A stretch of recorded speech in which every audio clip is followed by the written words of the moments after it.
All rise. Veuillez vous lever. The International Criminal Court is now in session. L'audience de la Cour pénale internationale est ouverte.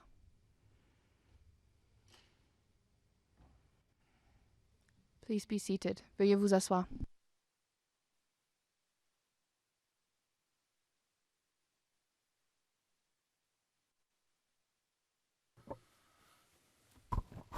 Good morning, everyone. Court officer, please call the case. Good morning, Mr. President, Your Honors. Situation in the Republic of Uganda in the case of the prosecutor versus Dominic Ongwen, case reference ICC 0204-0115, and for the record, we are in open session.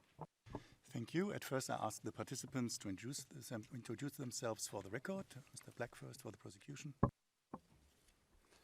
Good morning, Your Honor. Colin Black for the Office of the Prosecutor. Together with me are Betty Hohler, Colleen Gilg, Skelzen Zanelli, Adeshola Adeboyejo, and Yasmina Suljanovic are following along in their offices and will come in at some point. We'll rotate at the break, hopefully. Thank you very much. We turn now to the representatives of the victims. Ms. Masida first. Good morning, Mr. President, Your Honors. For the Common Legal Representative team appearing today, Mr. Orchalona Ranset-Sang and myself, Paulina Masida. Thank you very much. And Mr. Mavira. Good morning, Mr. President and Your Honors. Following from video link is Mr. Joseph Manova and myself, James Maria of the court. Thank you. Thank you. And now we turn to the defense. Mr. Ayena. If you feel more comfortable, you can take off the mask, but you have to turn on the microphone, please. But only if you feel more comfortable. If you would like to wear the mask, it's up to you. Mr. President and Your Honors, I'm Crispus Ayena Odongo. I'm being assisted by Tom Oboff, Mr. Kifude, and Ashley Morgan. Our client, Mr. Dominic Ongwen, is in court. And Mr. Charles Cheleka Tako and Beth are following from the United States. Oh, okay, interesting. Thank you very much. Yeah. This is the hearing on sentence under Article 76 of the statute. It will take place today, probably tomorrow. This hearing has been scheduled by the Chamber on 4th February 2021, simultaneously with the issuance of the conviction in the present case. It's for the purpose of obtaining any additional evidence and submissions relevant to the appropriate sentence to be imposed on Dominic Ongwin for the crimes of which he was found guilty. I recall in this regard that additional evidence for the purpose of sentencing has been submitted by the defense in writing, while the prosecution and the legal representatives of the victims chose not to present any additional evidence. In the absence of any alive evidence, this hearing is therefore limited to receiving the oral submissions by the participants on the sentence. All participants have also filed on 1st April 2021 written submissions in advance of this hearing as authorized by the Chamber. The Chamber emphasizes again that there is no need to reiterate at this hearing the submissions already made in writing. They will be considered by the Chamber in its determination of sentence, even if not reiterated orally. As part of their oral submissions, the participants may, of course, respond to each other's written submissions as appropriate. The Chamber stresses once again that after the hearing, no further written submissions will be authorized. So the present hearing is the last opportunity to raise any argument for consideration of the Chamber in this regard. Also, as previously stated, in case at the conclusion of the oral submissions, any need for responses or reply arises, this will be dealt with orally. No subsequent written requests to supplement submissions or otherwise respond to other participant submissions will be entertained by the Chamber. In terms of timing, the Chamber has provided a schedule of the hearing taking into account the requests received from the participants. 3 hours have been allocated to the prosecution and to the defense, and 1.5 hours in total to the 2 teams of the legal representatives of victims to divide between them. This brings the hearing to a total of 5 court sessions of 1.5 hours each, which will be held between today and tomorrow as scheduled. The Chamber is, however, confident that the hearing may be kept shorter than envisaged and that the oral submissions, considering the detailed written submissions already filed, will take less time than currently allocated. In this respect, as already clarified, the Chamber reiterates that, in principle, the participants shall stand ready to commence their oral presentations as soon as the previous one has completed its own. We can start now with the oral submissions. We begin with the prosecution, which, as requested, has been allocated a total of 3 hours. I assume that Mr. Black will start. Yes, thank you, Your Honor.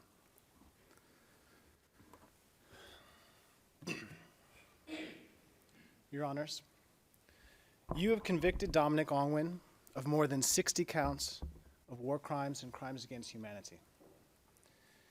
In connection with attacks against the IDP camps at Pajula, Odek, Lukoti, and Abok in 2003 and 2004, he has been convicted of attacks against the civilian population, murder, attempted murder, torture, enslavement, outrages upon personal dignity, pillaging, and destruction of property. He has been convicted of conscripting child soldiers and also of using them to participate actively in hostilities between July 2002 and the end of 2005. During that same 3.5-year period, Mr. Ongwin sustained and implemented the systematized exploitation of women and girls in the LRA's Sinia Brigade. The crimes he committed in that context include forced marriage, torture, rape, sexual slavery, and enslavement. And finally, Mr. Ongwin has been convicted of raping and torturing 7 victims who he forced to be his domestic servants and so-called wives. In addition to raping and torturing them, he enslaved and sexually enslaved them, submitted them to forced marriage and forced pregnancy, and subjected them to outrages upon personal dignity. This long list of extremely serious crimes underlines something that Your Honors know very well after 3 years of trial. The crimes in this case were exceedingly grave. For example, you heard evidence of innocent civilians being locked inside their homes and deliberately burnt to death, or bashed on the head with logs until they died. LRA attackers at Odek and Lukoti abducted mothers and then forced them to abandon their infant children by the side of the road as they carried away the LRA's loot. Some of Mr. Ongwin's so-called wives described how they were beaten until they submitted to being raped by him, or how he threatened them with a gun or a bayonet while he raped them. In many cases, while they were still girls. In fact, one victim said that he was, quote, the worst when it came to young girls. As Your Honors found in the trial judgment, Mr. Ongwin fully intended all of these crimes, and he played a key role in their commission. He committed many of the crimes in his capacity as commander of the LRA's Oka Battalion and later the Sinia Brigade, ordering and encouraging his LRA fighters to kill and abduct innocent civilians. He helped to plan the Pajula attack and personally participated in it. At the other attacks, it was Mr. Ongwen who decided to launch the attacks. He selected the fighters. He selected the ground commanders. He laid the plans, gave the instructions, and then reported the results up his chain of command over the LRA radio.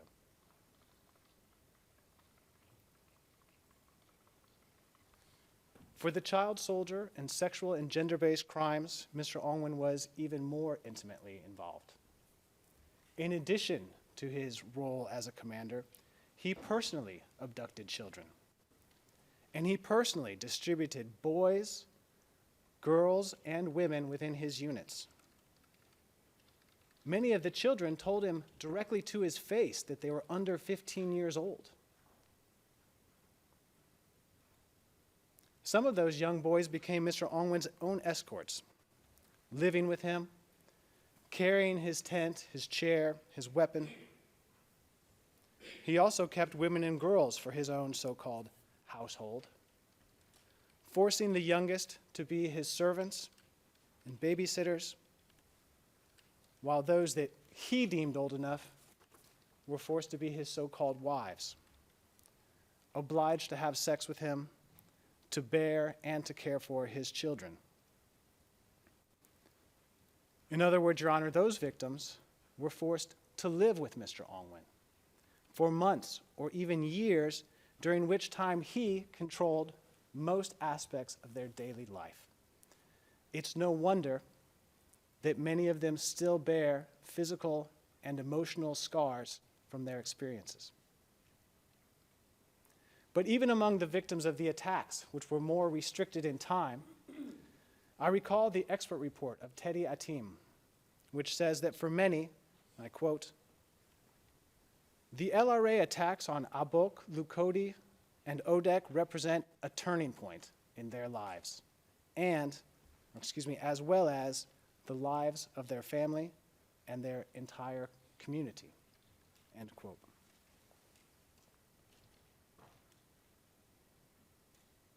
Rule 145, subsection 2B of the Rules of Procedure and Evidence identifies various so-called aggravating circumstances, and several of them apply in this case. For example, there were multiple victims. Your Honors found that Mr. Ongwen's fighters murdered more than 130 people during these attacks on the IDP camps and attempted to murder at least 25 others.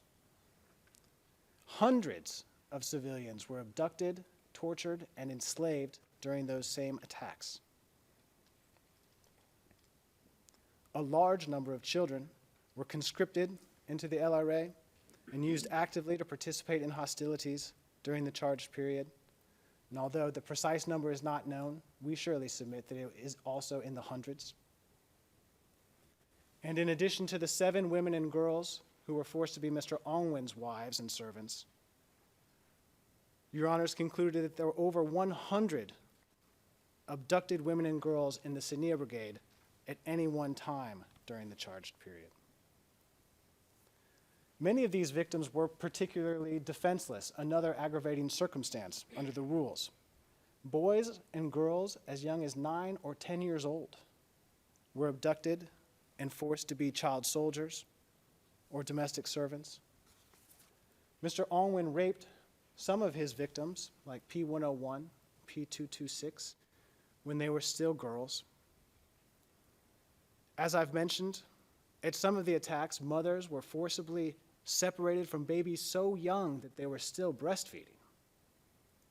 Elderly people, pregnant women were also killed and tortured during the attacks.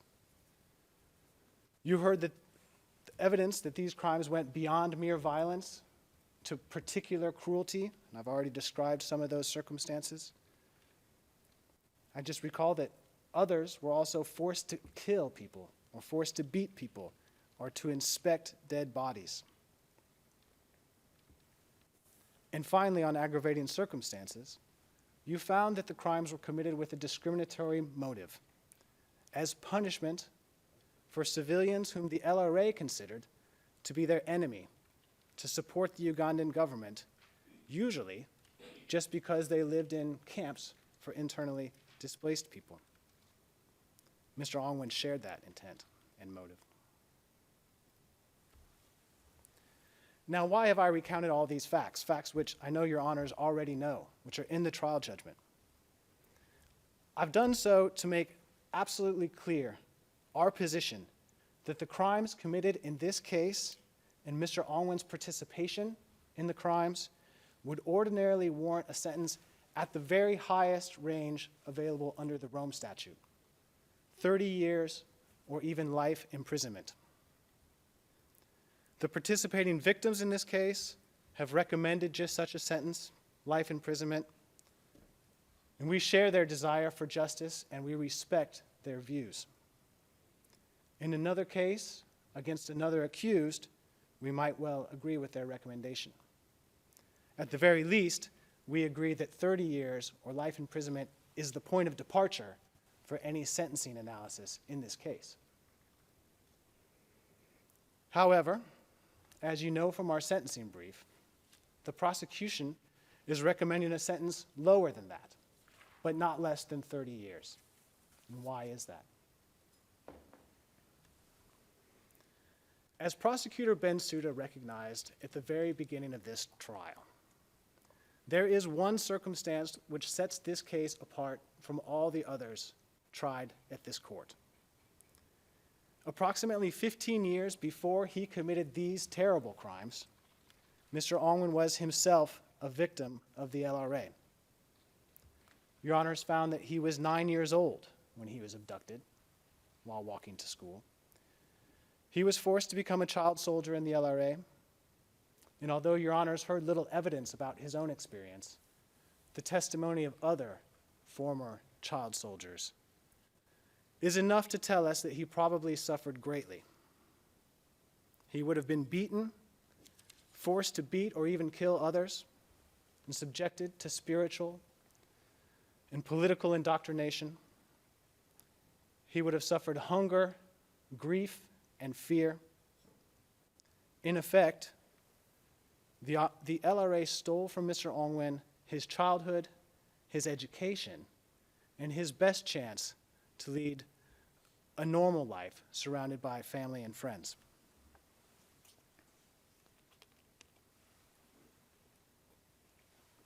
Now, these sad events, your honors, his abduction and his time as a child soldier, they do not relate in any direct way to the crimes of conviction or to his culpable conduct.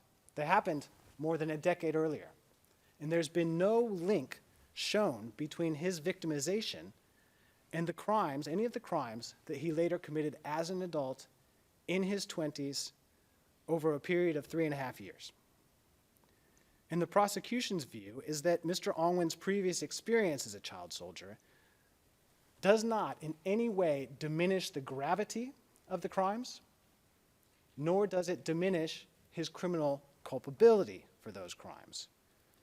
Nevertheless, we consider them to be exceptional individual circumstances of a kind that warrant a significant reduction in sentence.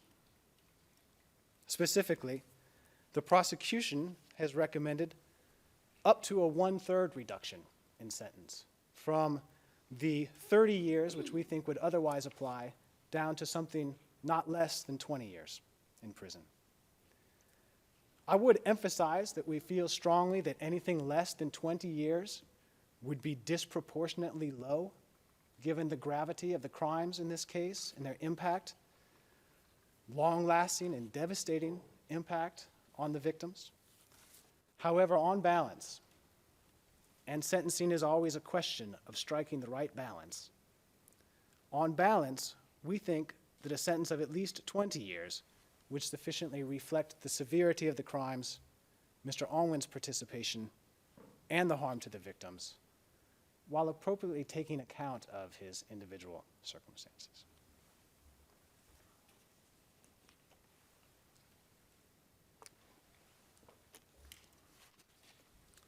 Your Honors, during the remainder of the prosecution's allotted time, my colleagues will address you on several discrete topics. We take on board, Your Honors, and Presiding Judge, what you've said. We know you've sat through already an entire trial. You've received additional defense sentencing evidence and you've read our briefs. And so we won't summarize our positions any more than I've already done this morning. Instead, we'll focus on issues and arguments that have been raised in the defense sentencing brief. First, my colleague Betty Hohler will respond to the defense's arguments related to the purposes of sentencing. She'll next address the argument that Mr. Ongwen should receive credit for his alleged good character while in the LRA, and she'll conclude her portion with a discussion of duress and explain why we feel that it does not constitute a mitigating circumstance in this case. Skelzen Zanelli will then address the defense's arguments that the chamber should effectively disregard 18 counts, either of war crimes or crimes against humanity, because they were based on the same conduct as other counts of conviction. He will address the Ugandan Amnesty Act and its impact, if any, on this case. And he will also address the argument that Mr. Ongwen should receive so-called time served credit for some of the years he spent in the LRA. Colleen Gilg will then address Mr. Ongwen's mental health as it relates to sentencing, and she'll explain why the evidence does not show that Mr. Ongwen suffered from substantially diminished mental capacity at the time of the crimes. She'll also address the defense's arguments regarding his current mental health and explain our position that any ongoing mental health care or treatment can and should be administered while he serves his sentence, not in lieu of a sentence. And finally, Adeshola Adeboyejo will address the question of Mr. Ongwen's social rehabilitation, including the defense's assertions about his family situation, and also their proposal that his sentence be reduced so that he may undergo a totally traditional justice. Your Honors, we're of course ready to take your questions at any time before, during, or after our presentations, but as I mentioned, some of us will be changing places and coming in and out of the courtroom, so I would encourage you, if you have a question from someone who's speaking, to go ahead and put the questions to us as we're on our feet. With that, Your Honors, and with your permission, I'll give the floor to Ms. Hohler. We will take just a moment to switch spots. Thank you.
Your Honors, I will start by addressing the arguments of the defense related to the purposes of the sentencing procedure.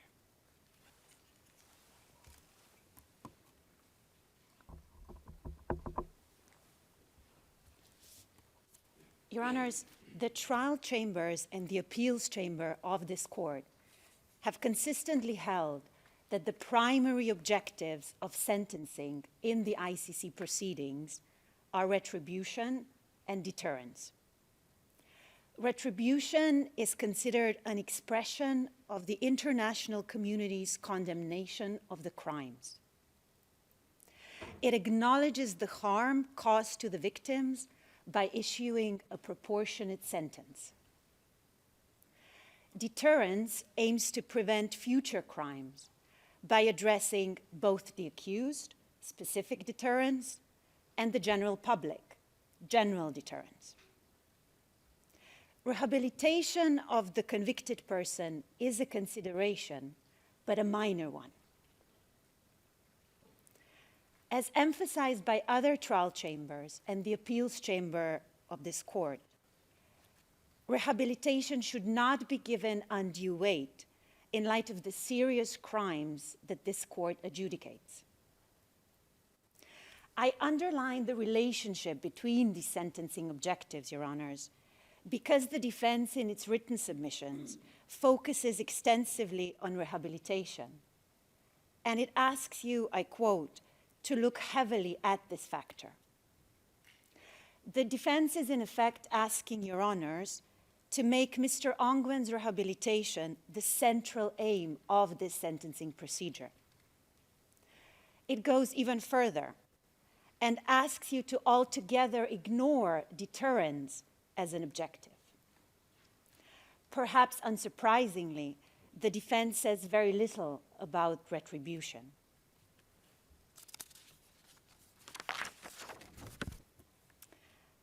To start with, Your Honors, the prosecution submits that deterrence is a relevant factor for this sentencing proceeding.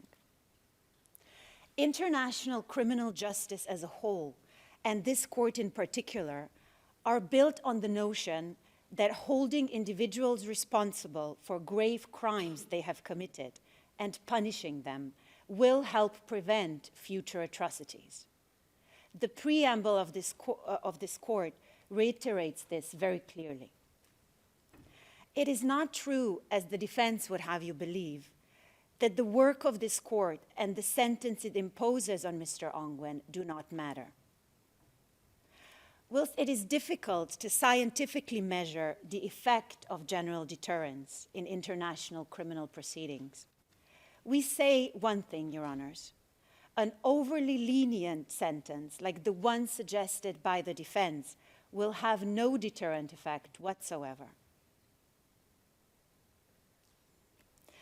The prosecution also emphasizes that deterrence as a sentencing objective cannot be divorced from the gravity of the crimes and the conduct of the accused. The two, namely, go hand in hand. As pointed out by the ICTY appeals chamber in the Krajishnik case, a sentence proportional to the gravity of the criminal conduct and individual culpability will always also provide sufficient retribution and deterrence. The prosecution also emphasizes the importance of retribution as the other primary objective of sentencing. Retribution, Your Honors, is not about revenge. It is about expressing, as I have mentioned, the international community's condemnation of the crimes and respecting the harm of the caused to the victims. When Your Honors sentence Mr. Ongwen, that sentence should make plain that the international community is not ready to tolerate serious violations of international humanitarian law and human rights law. It should show that acts like rape, torture, murder, sexual slavery, pillaging, abduction of children, and other crimes are taken seriously by the court and are appropriately punished. It should also show that while cognizant of Mr. Ongwen's individual circumstances, these do not overshadow his conduct and the suffering of the victims. Finally, on this point, Your Honors, I want to briefly address the issue of rehabilitation, which the defense puts so much emphasis on. While Mr. Ongwen's own rehabilitation may be taken into consideration, it should not take central stage. In fact, Mr. Ongwen's mental and social rehabilitation are predominantly issues for the enforcement of sentence, rather than an issue for determining the length of Mr. Ongwen's sentence. And as Mr. Black has hinted, my colleagues Ms. Gilg and Ms. Adeboyejo will address this in more detail in their upcoming submissions.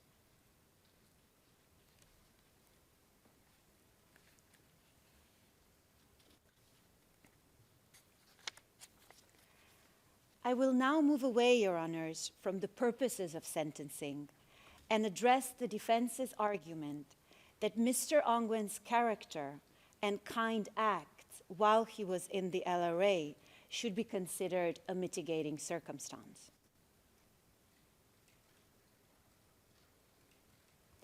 Mr. Ongwen spent some 27 years in the LRA.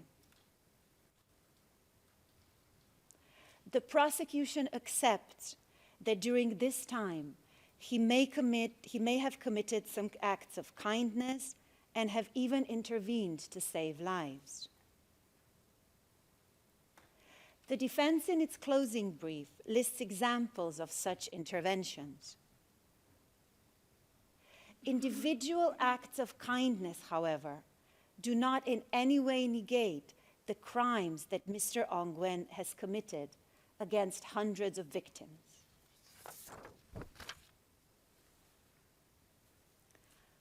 Put in context, what the defense is referring to by listing examples of Mr. Ongwen's interventions is what the jurisprudence of international criminal tribunals, including of this court, has called selective assistance to victims. This factor has typically been afforded little or no weight in the international sentencing practice. The jurisprudence of the ad hoc tribunals says that only highly exceptional cases of intervention, such as those involving, I quote, clear and compelling cases of assistance to victims, may be considered in mitigation. In the ICTR case, Ndahimana, when faced with this argument, the judges compared the number of victims the accused was said to assist with the much larger number of the victims of his crimes. The judges found that the disproportionate result of this comparison showed that the accused Ndahimana's assistance was relatively selective, and it refused to consider it as a substantial mitigating factor. In another case before the International Criminal Tribunal for Rwanda, the Kyalieli case, the ICTR Appeals Chamber noted that the evidence of selective assistance cannot diminish the weight of the evidence going to the accused's culpability so as to merit a reduction in sentence.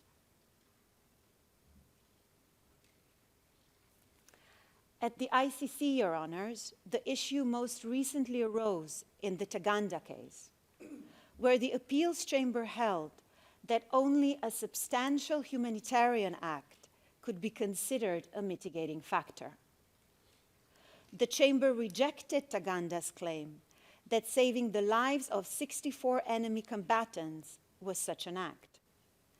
It held that the accused's actions in fact benefited the common plan and that his ulterior motive diminished the value of his actions.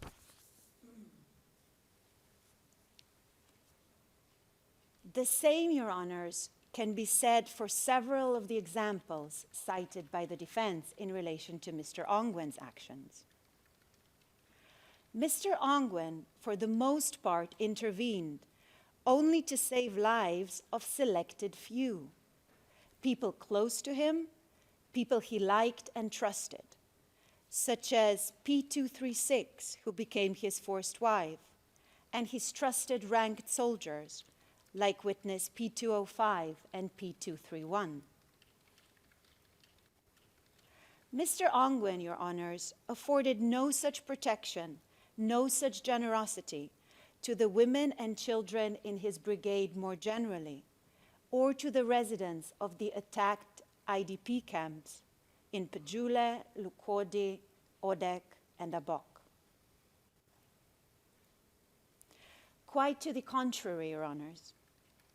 You have heard dozens of women and children in Mr. Ongwen's Sinia brigade describe how they feared for their life and were mistreated on a daily basis as a result of Mr. Ongwen's crimes, and very often his direct orders and actions.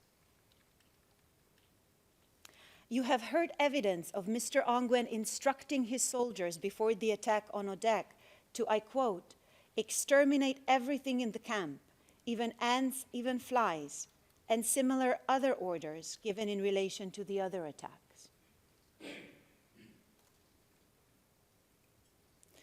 The prosecution emphasizes that only some of the examples of Mr. Ongwen's acts of kindness cited by the defense took place during the charged period, and that the examples, in fact, span across the entire time Mr. Ongwen was in the LRA. But even then, the number of victims Mr. Ongwen intervened for is by far outnumbered by the number of victims of his crimes in the 3.5 years of the charged period.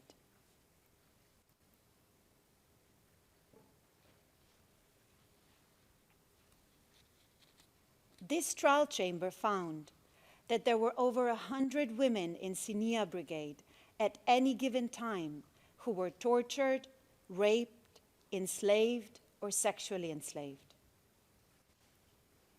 The chamber found that more than 130 people were murdered in the 4 attacks charged. Hundreds more were enslaved and tortured in those same attacks. The chamber found that large numbers of children were conscripted and used as child soldiers in the Sinia Brigade. Your Honors, the examples cited by the defense in its sentencing brief try to show that Mr. Ongwen was sometimes kind. But the reality is that, just as easily, Mr. Ongwen was also cruel. The testimonies of witnesses in this case are full of just such examples. Let me mention a few. Child soldier P97 almost drowned crossing a big river. Fighting for his life in the water, he lost the saucepans he was instructed to carry. Mr. Ongwen showed no sympathy when the witness was brought before him. He ordered that P97 be beaten because he lost the saucepans. Witness P226 was about 10 years old when Mr. Ongwen summoned her to have sex with him. She was disgusted and frightened. She refused. Mr. Ongwen ordered his escorts to beat her and watch them do it. After 1 week of constant beatings, she submitted to Mr. Ongwen's sexual demands. On another occasion, the same witness was beaten to unconsciousness on Mr. Ongwen's orders as punishment for relieving herself in the water. She also described an incident when Mr. Ongwen beat her personally. Another young girl, P227, was abducted by Mr. Ongwen's soldiers together with her brothers. Mr. Ongwen suggested he might release one of them, giving the siblings a glimmer of hope that at least one of them could be saved. The brothers begged for their sister's release, while P227 herself asked Mr. Ongwen to release her little brother, who had just undergone an operation a recent while ago.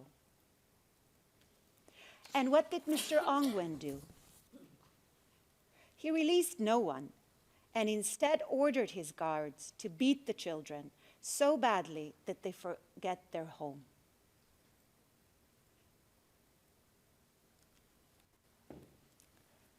Insofar the defense's assertions about Mr. Ongwen's reputation as a good man in the LRA are concerned, they must be put in context, Your Honors.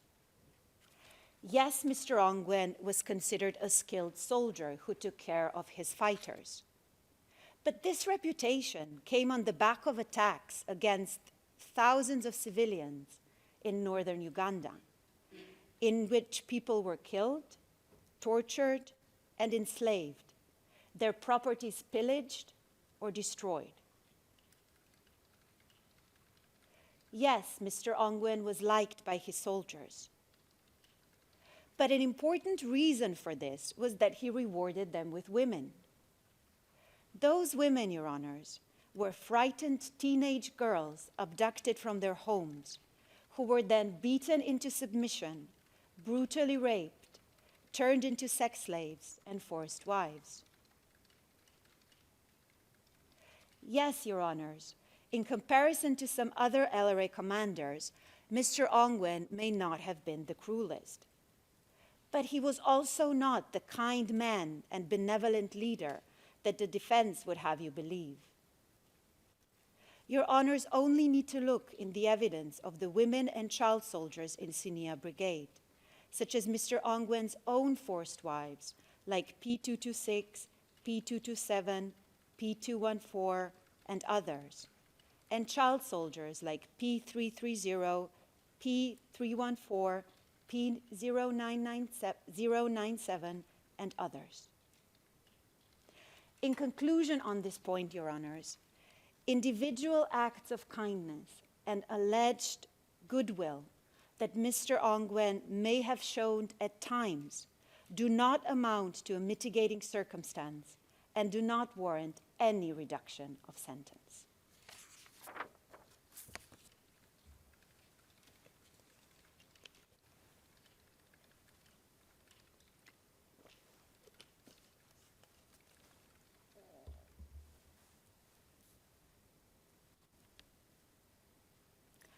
Finally, Your Honors, I want to address the question of whether duress constitutes a mitigating circumstance in this case. Your Honors have already rejected duress as a ground excluding Mr. Ongwen's criminal responsibility.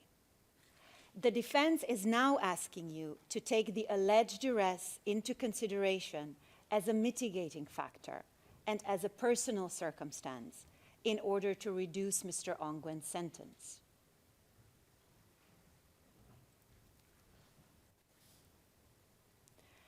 As we have argued in more detail in our written submissions, the prosecution submits that duress does not constitute a mitigating factor for Mr. Ongwen. This is because there is no evidence that any sort of pressure or threat played any role in the commission of Mr. Ongwen's crimes. Rule 145, paragraph 2a, Roman 1 of the Rules of Procedure and Evidence states that circumstances falling short of constituting grounds for exclusion of criminal responsibility, such as duress, may constitute a mitigating circumstance. Duress, Your Honors, is a specific legal concept, and for it to constitute a mitigating factor, it still requires a link between the crimes committed and the pressure alleged. The defense in its written submissions elaborates on the role of spiritualism, all-powerful Joseph Cohn, and the expectation to comply with the LRA rules. The defense, however, does not demonstrate any link between these and Mr. Ongwen's crimes. This is because we say no such link can be found in the evidence heard in this case.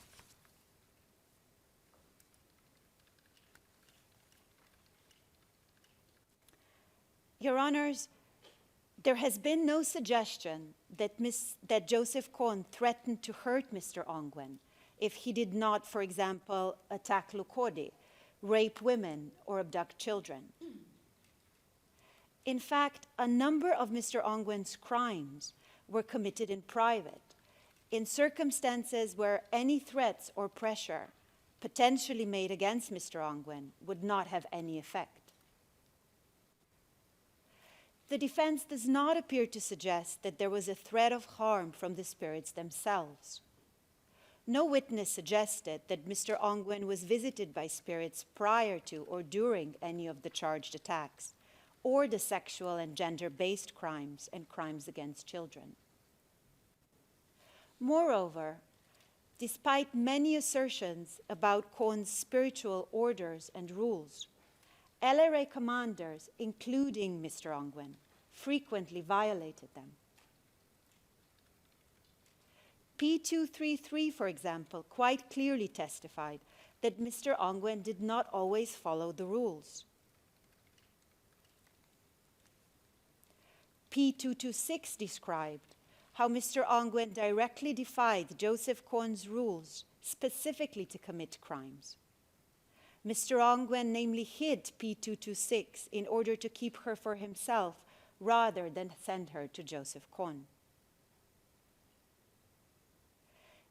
Even defense's own examples of Mr. Ongwen intervening to save lives also demonstrate that Mr. Ongwen did not hesitate to counter Joseph Kon when he wanted to.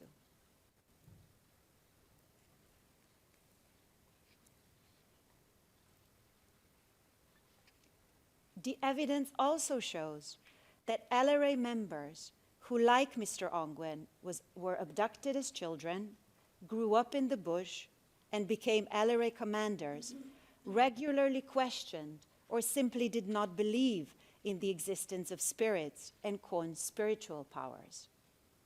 Witnesses D75, D74, and D6, who were part of Mr. Kon's inner circle, like Mr. Ongwen, are just some of the examples. Your honors have also observed that there is consistent evidence that for many persons who stayed in the LRA for a longer period of time, their belief gradually subsided and even disappeared. Insofar as the defense refers to the threat of punishment for violating LRA rules, these examples, again, have no link to the crimes Mr. Ongwen has been convicted of. It is important to remember that during the charged period, Mr. Ongwen was an accomplished battalion and brigade commander, operating far away from Joseph Kon and Control Altar. He was in full control of the soldiers and many women and children in his unit. He planned abductions and attacks on IDP camps. He distributed women and oversaw the training of children. Whatever his early life in the LRA may have entailed, as your honors have observed in the trial judgment, Mr. Ongwen's status and experience during the charged period was fundamentally different from that of low-level LRA members and recent abductees. To conclude on this point, your honors, there is no evidence that Mr. Ongwen committed his crimes because of any threat or pressure. Therefore, duress as a mitigating circumstance should also be rejected. This, your honors, concludes my own submissions. Unless you have any questions, I will hand over the floor to Mr. Zanelli. Thank you. Okay, fine, thank you.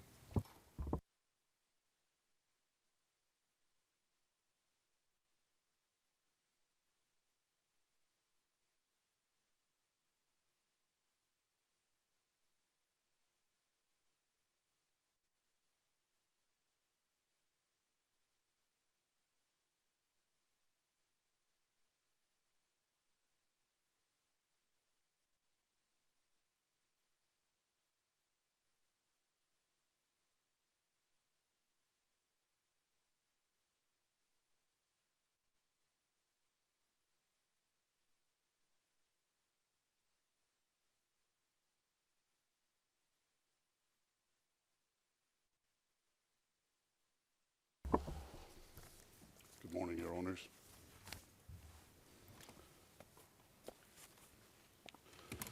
I'll start with defense argument related to sentencing per act, not count. And I make reference to paragraph 175 and 181 of their brief. Defense submits that 36 counts for which Mr. Ongwen was convicted consists of overlapping war crimes and crimes against humanity based on the same underlying facts. It lists those counts in paragraph 176 of their brief, and they say that because of this overlap, you should only convict on 18 of them and then drop the rest. Defense submission is legally incorrect. And for that reasons, for also arguments that I will elaborate further in my submission, it should be rejected. As provided in Article 78(3) of the Rome Statute, and as has been consistently held by the jurisprudence of this court, the Chamber should sentence separately on each crime. This ensures that the sentence reflects the totality of the culpable conduct of the convicted individual, the assessment of Mr. Ongwen's unlawful behavior, or the means he employed to execute the crimes, and even more specifically, his degree of participation and intent for each of them must be considered in the context of the different interests and rights that he has violated.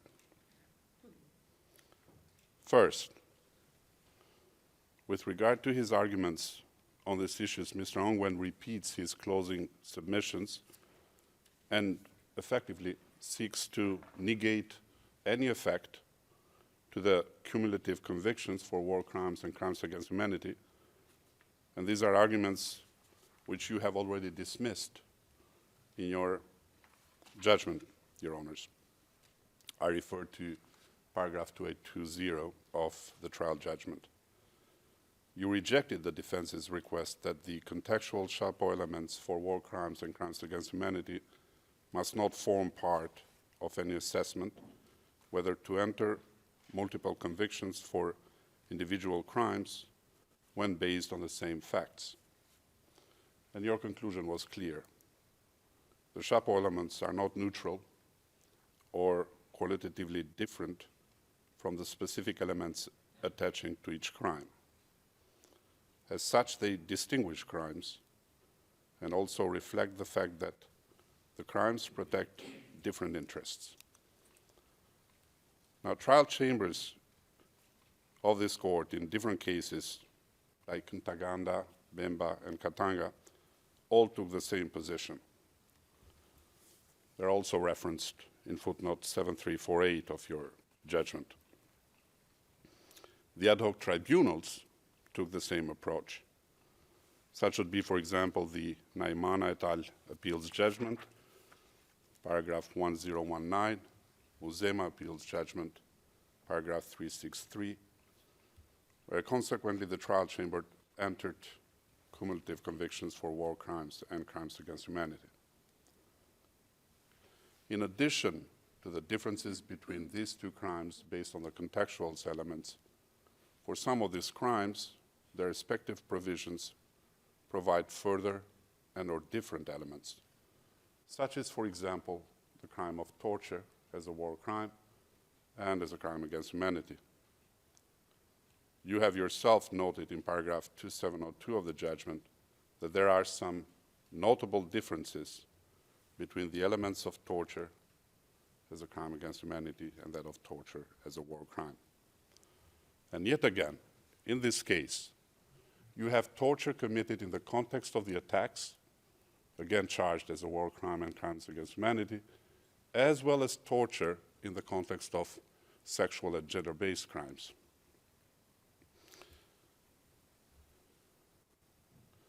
I refer to counts 4, 5, 16, 17, 29, 30, 42, and 43 for the first category, and then counts 51, 52, 62, and 63 for the second one. For each of these crimes, as you would have noticed, Your Honors, we have proposed that the court pronounces different periods of imprisonment as a sentence, from 14 years of imprisonment for the first category and from 20 years of imprisonment for the second category.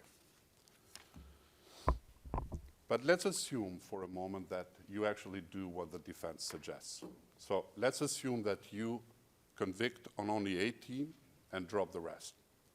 Let's assume that you take only the war crime of torture and then leave out the war crime of torture as a crime against humanity.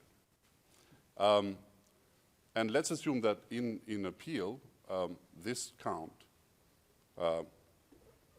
is overturned on grounds that nevertheless leaves the other count intact. So what would happen then? Because Mr. Ongwin was not convicted on one of the counts, he should walk free? That can't be the case. It's a position that defense can't seriously be supporting. Your Honors, as the defense has itself noted, and I referenced their submissions in paragraph 177, and as you have yourself so indicated, I refer to paragraph 2792 of the judgment, you will take into consideration all those instances in which Mr. Ongwen is convicted for more than one crime on the basis of the same conduct when determining the sentence to be imposed. When doing so, the trial chamber must follow the two-step sentencing process outlined in Article 78.3 of the Rome Statute and consistently endorsed by the appeals chamber. For example, in the cases of Taganda and Bemba et al., which mandates the trial chamber to impose first a sentence for each crime and second, a joint sentence that cannot be lower than the highest individual sentence.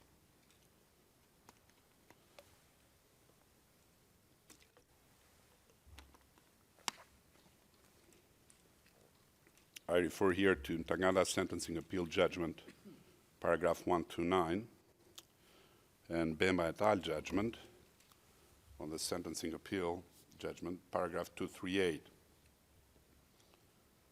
The factual overlap among the crimes should be considered in assessing the total sentence. That's the second step.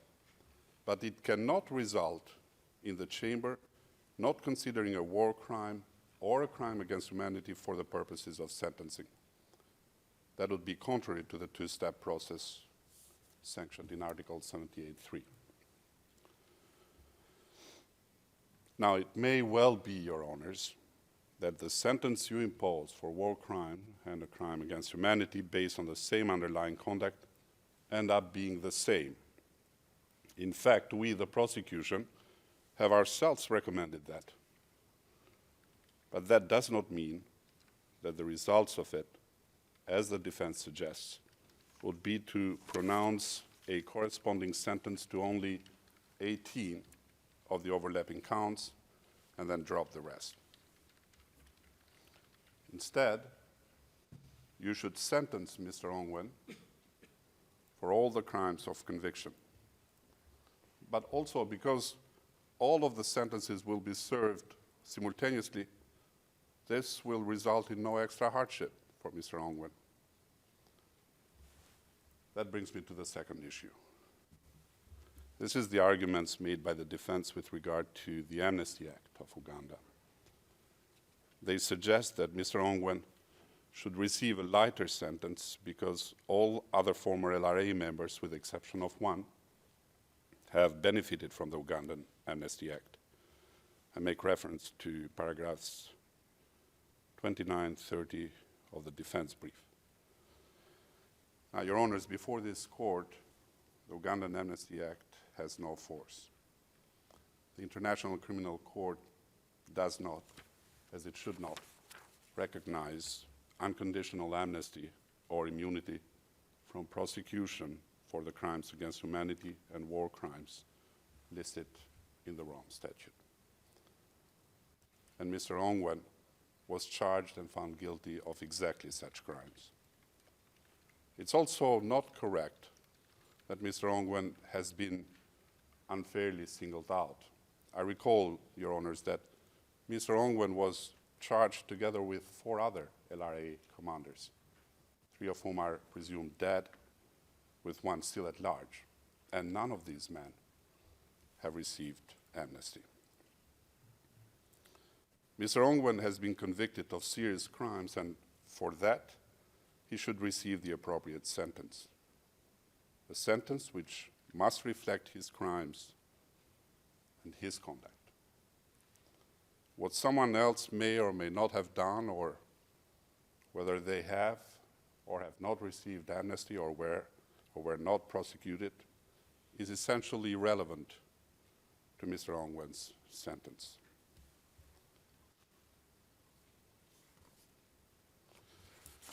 For the last issue, the arguments made with regard to time spent in the LRA, the defense argues that Mr. Ongwen should receive credit for the time he was held captive in the LRA, or in the alternative, that the chamber should hold that that is a serious mitigating factor.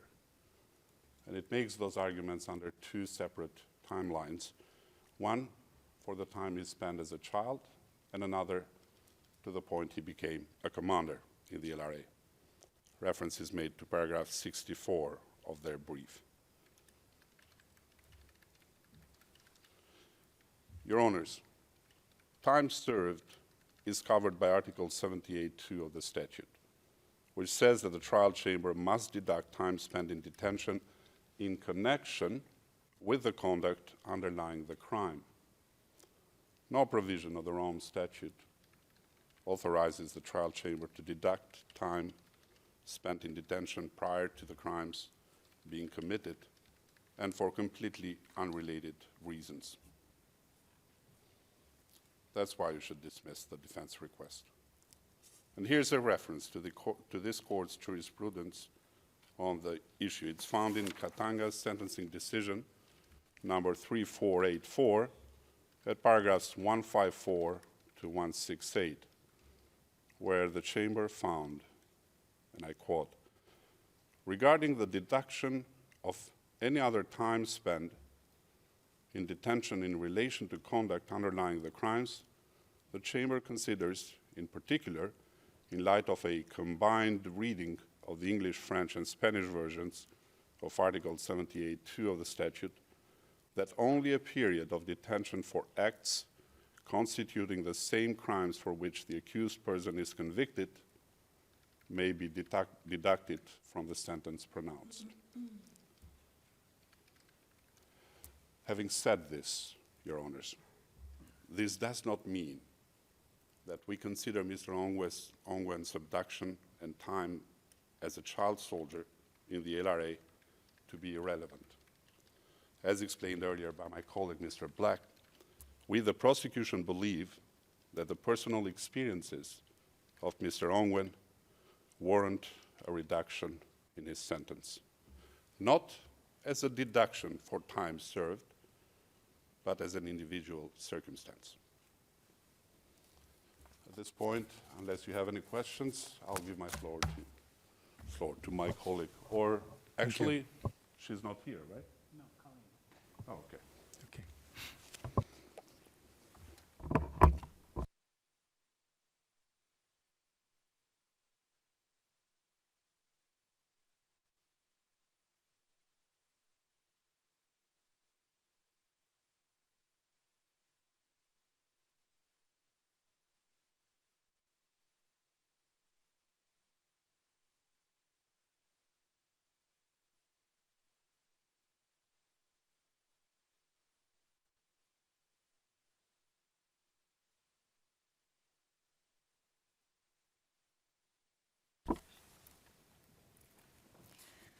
Your Honors, I will address the issues related to mental health. In essence, the defense argument is that Mr. Ongwen's sentence should be reduced because he has been mentally ill for over 30 years, from shortly after his abduction into the LRA until today. This argument is not supported by the evidence. It should be rejected. Today, I will first argue that the defense have not met their burden of showing that it's more likely than not that Mr. Ongwin suffered from substantially diminished mental capacity. Second, I will argue that any mental health needs Mr. Ongwin currently has should not affect the length of his sentence. I'll move to the first topic now. The defense based their argument on paragraph 2A, Roman 1 of Rule 145. That provision provides for mitigation where an accused suffered from substantially diminished mental capacity. The defense appeared to consider that both the past and current state of Mr. Ongwin's mental health is relevant here. But there is only one material time for the purposes of Rule 145.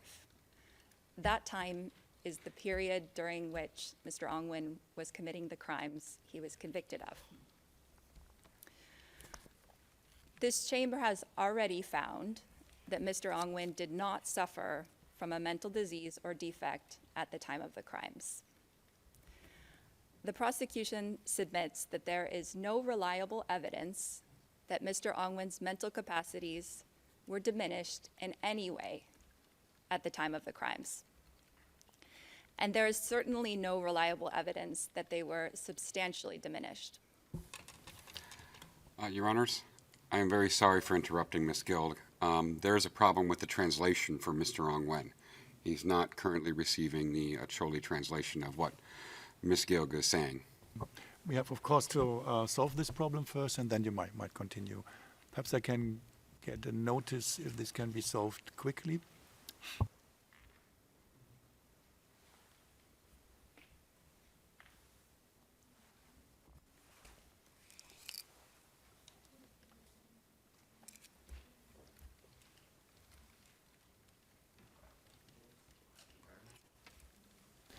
Thank you very much also for the intervention, Mr. Ophoff, and Ms. Gill, you may continue. Thank you very much, and again, my apologies to Mrs. Gilg. The defense cites to 3 sources of expert opinion to support their position. I will address each in turn. First, the defense relies on the findings of their 2 mental health experts. But the trial chamber has already found that the defense experts' findings are unreliable. There is no reason why those findings should be considered any more reliable now. The defense have submitted a new report from Professor Avuga for sentencing. This report suffers from the same deficiencies as the prior reports Professor Avuga contributed to. And it further underscores the defense experts' lack of objectivity and detachment. As your honors have observed, there is an inherent incompatibility between the duties of a treating physician and a forensic expert. The primary objective of a forensic expert, the primary obligation is to the court, not to the accused person. And yet, in the new report, Professor Avuga confirms that the defense experts' forensic sessions sometimes turn to therapeutic sessions. He also confirms that they coordinated care with Mr. Ongwin's doctors, and he pledges to continue to provide mental health support and therapy to Mr. Ongwin when he is released. I refer your honors to UGA D26 0015 1878 at pages 1881 and 1886. The defense also cites to the prosecution's mental health experts, but their findings do not suggest that Mr. Ongwin suffered from substantially diminished mental capacity. They stand for the contrary. For example, Dr. Mazet found no indication that Mr. Ongwin was mentally unstable at the time of the crimes. Professor Weierstahl-Pust found that, quote, The rise of Mr. Ongwin in the LRA and his ability to survive in this adverse environment is closely related to an intact level of functioning. Dr. Abo considered that Mr. Ongwin reached the highest level of moral development. She also found that he benefited from a favorable early childhood experience prior to the LRA, which helped him understand the unlawfulness of his later conduct. The prosecution agrees with the defense that the type of violence Mr. Ongwin was undoubtedly exposed to could lead to mental health issues. This is uncontroversial. The prosecution experts obviously acknowledged the point, but they also emphasized that while mental health problems could arise as a result of exposure to that type of violence, they would not necessarily arise. This is because violence or other potentially traumatic events can affect individuals in many different ways. No automatic assumptions can be made. Professor Weierstahl-Pust explained in detail his research about appetitive aggression. According to what this research found, some individuals process potentially traumatic events in a way where it does not cause them distress. Instead, they process the event in a positive way, as appealing or rewarding. He gave one example, that of a combat-related cue, such as the screaming of a dying person. Some individuals, particularly some wartime combatants, will not be traumatized by hearing this type of screaming because they have ended up processing this type of event in a positive way, an appetitive way, as something stimulating or exciting. And this is explained in his first report, UGA OTP 0280 0674 at 0679. To be clear, the theory of appetitive aggression is just one example for why potentially traumatic events may not result in mental health issues. There are various others. The bottom line is that it cannot be assumed, as the defense would have us do, that a person who is exposed to violence, even a person exposed to frequent and intense violence, that they will process that experience in a way that leads to mental impairment.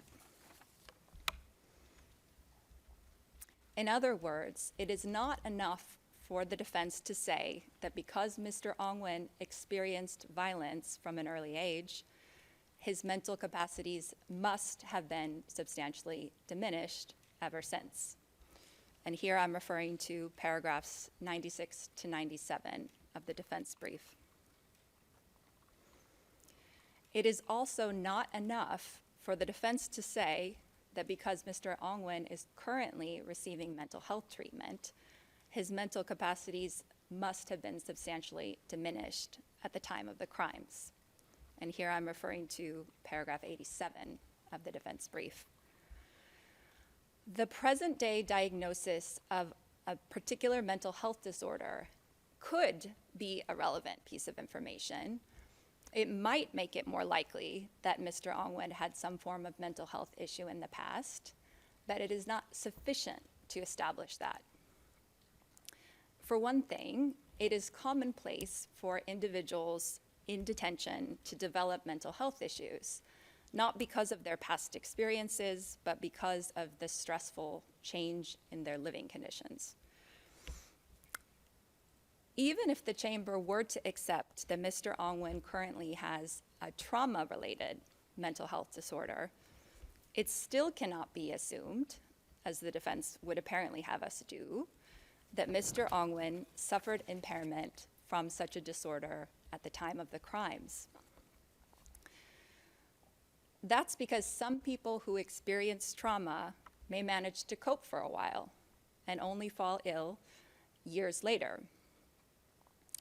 Other people may manage to cope with an initial period of trauma, but end up developing a trauma-related disorder because of a completely separate event, something that happens later on. Other people may start to struggle right away, but go through periods where their symptoms impact them greatly, and periods where their symptoms are much less prominent.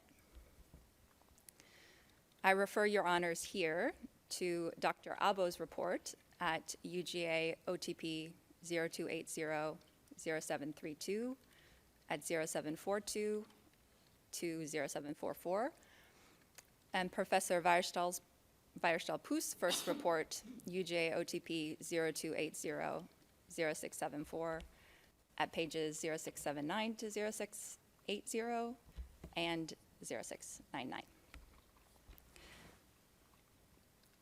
I'll turn now to the report of the court-appointed expert, Professor de Jong.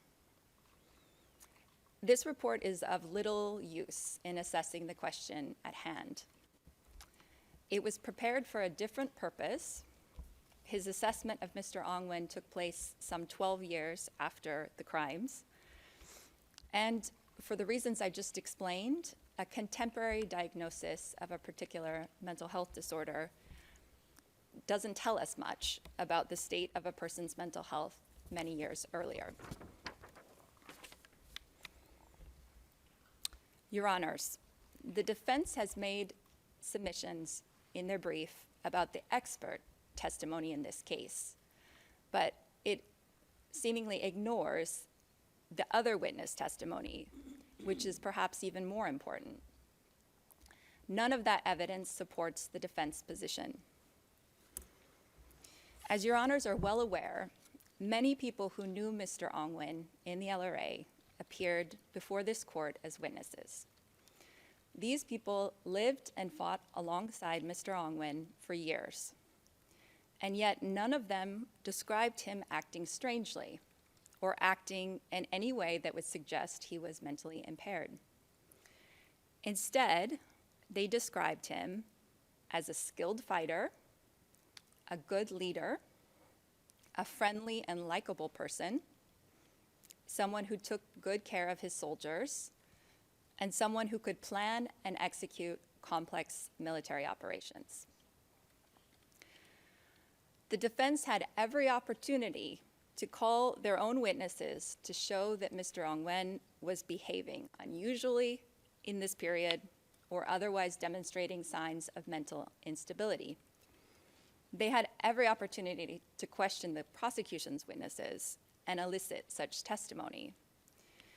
And yet there's nothing on the record to indicate that Mr. Ongwen was mentally impaired in this period at all, let alone seriously impaired. Your Honors, all in all, the defense have not met their burden of showing that it's more likely than not that Mr. Ongwen suffered from substantially diminished mental capacity at the time of the crimes, and no mitigation of his sentence is warranted on that basis. I'll move now to the current state of Mr. Ongwen's mental health. We submit that any mental health issues that Mr. Ongwen currently has should be considered in the execution of his sentence, but not affect the length of his sentence. The standard for taking into account an accused's current health in determining their sentence is extremely high. International courts and tribunals, including this one, have stated that this factor may only be considered in rare or exceptional circumstances. One example of this might be where an individual is suffering from a terminal disease and is fast approaching the end of their life. But normally, the health issues of a convicted person should be considered only in how the sentence is carried out. The defense spends significant time in their brief on the topic of Mr. Ongwen's purported need for mental rehabilitation. But Mr. Ongwen doesn't need to be released to receive mental health treatment. In fact, Mr. Ongwen has already been treated while in ICC custody. it can be expected that similar treatment will be provided in the future if it's required. If the chamber thinks that Mr. Ongwin could be more effectively treated in Uganda, that might affect the decision on where Mr. Ongwen should serve his sentence. It should not affect the length of his sentence. At paragraph 89 of their brief, the defense calls for inferences to be drawn from the trial chamber's decision to adjust the trial schedule on certain occasions. Here, the prosecution simply notes that the chamber never made a factual finding, explicitly or implicitly, about whether Mr. Ongwin currently suffers from a mental health disorder. The chamber merely took appropriate account of the information that it received about Mr. Ongwen's health needs from the registry and the ICC detention center. That concludes the prosecution's submission on mental health related issues. Thank you very much. Who will be next for the prosecution? Might perhaps be an idea to have the coffee break. What do you think? Yeah. Then we have a coffee break until 11:30, and then after we continue. All rise, veuillez vous lever.